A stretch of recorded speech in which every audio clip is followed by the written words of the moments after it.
Picture two siblings facing a steep roller coaster. They grew up in the same house, ate the exact same meals, and went to the exact same schools. Yet one of them is completely gripped by anxiety, while the other can't wait to get in the front row. If our environment dictates who we are, these two should react identically.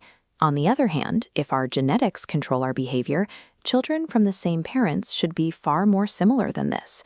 The reality of human psychology is that behavior is never strictly the result of nature or nurture in isolation. It is an ongoing, dynamic interaction between the genetic traits we inherit and the environmental experiences we encounter. The biological approach to answering why we act the way we do traces its roots back to Charles Darwin and his theory of natural selection. The evolutionary perspective in psychology argues that specific behavioral traits, like a fear of heights or a drive to explore, exist today because they offered our ancestors a clear advantage for survival and reproduction. These early ideas were eventually pushed to an extreme. Darwin's half-cousin, Francis Galton, researched heredity, concluding human ability was almost entirely dictated by biology. Galton's strict determinism fueled the eugenics movement.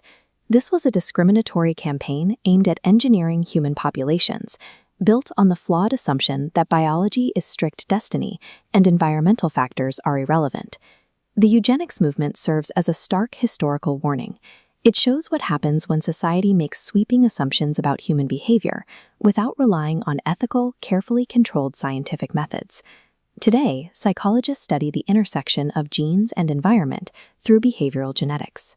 Because scientists cannot ethically place children into isolated laboratory conditions, they have to rely on natural phenomena to observe these interactions. This leads researchers to their first major methodological tool, twin studies.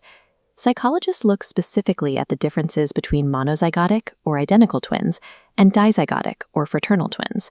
Identical twins share 100% genetic overlap, while fraternal twins share 50%.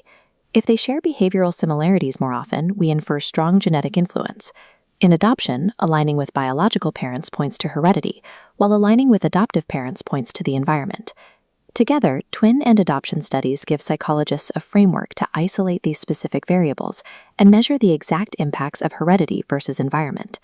Let's look at how this methodology is applied in a classic analytical scenario you might see on the AP exam. Researchers conduct a study on identical twins who were separated at birth and raised in completely different environments.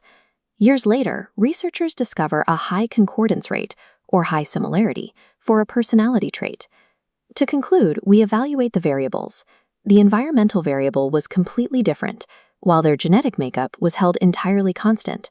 Since the environments varied widely, but the genetics remained identical, the high behavioral similarity proves that heredity strongly shapes the specific trait. When analyzing these genetic influences, many students stumble on the specific definition of heritability. It does not mean a trait is permanently fixed, and it absolutely does not describe a single individual's genetic makeup. This visual demonstrates the distinction. The scatter plot shows how heritability actually works. It describes how much of the variation within a large population can be attributed to genetic differences. While heritability looks at population-level variance, a modern field called epigenetics offers proof of how nature and nurture interact at the individual level. Epigenetics shows that environmental factors, like stress, diet, or trauma, can actively trigger or block the expression of certain traits. The environment achieves this without actually changing the underlying DNA sequence.